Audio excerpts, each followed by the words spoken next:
Welcome to Sounds and States, the Great Firewall Edition.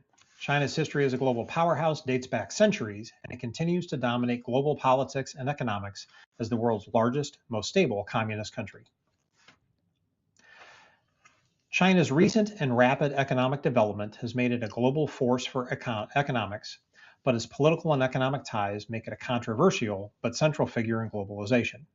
And this progress faces challenge with environmental concerns and a declining population. China has one of the largest populations and land masses in the world, but a majority of the development and population is along the east and southeast coast of the country. Over a dozen megacities have been built in the last several decades, with 10 to 30 million inhabitants in each. And while China is rich in natural resources, those that are to the west are hard to access because of the desert and mountainous areas. Chinese history effectively begins in 1949 for the modern era. Following World War II, the civil war between the Nationalists and the Communist Party saw the Communist Party victorious, and in 1949, Communist leader Mao Zedong formally declared the establishment of the People's Republic of China. Decades of social and economic upheaval followed as Mao essentially continued the revolution and attempted to rapidly industrialize the country's economy. In the 1970s, along with other stabilizing reforms, Deng Xiaoping introduced socialism with Chinese characteristics in order to help the economy develop. Basically, he allowed for capitalism to exist under tight control of the Communist Party. And in order to curb population growth, which was seen as a strain on economic growth and the food supply, the one-child policy was also introduced as well. In 1989, thousands of students staged a weeks-long protest in Tiananmen Square, hoping for political reform to match some of the economic reform. These protests ended violently when the military cleared Tiananmen Square by force, resulting in hundreds of deaths and injuries.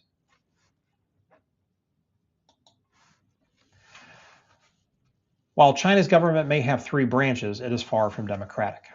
The head of state, for example, should serve 2 consecutive 5-year terms, but Xi Jinping, who took office in 2013, is now solidly in his 3rd term, having written himself into the Constitution. Movement through the political ranks is done through a merit-based system, all of which is highly controlled by the Communist Party. And judicial review is done almost entirely to enforce a rule by law system of control.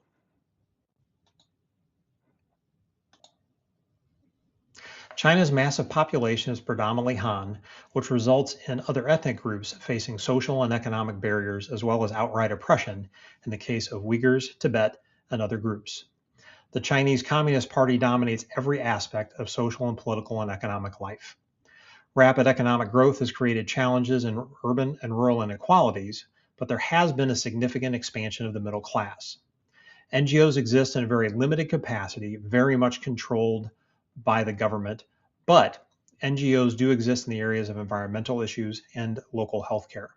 Media, free speech, the internet, and almost every aspect of life is heavily monitored and controlled.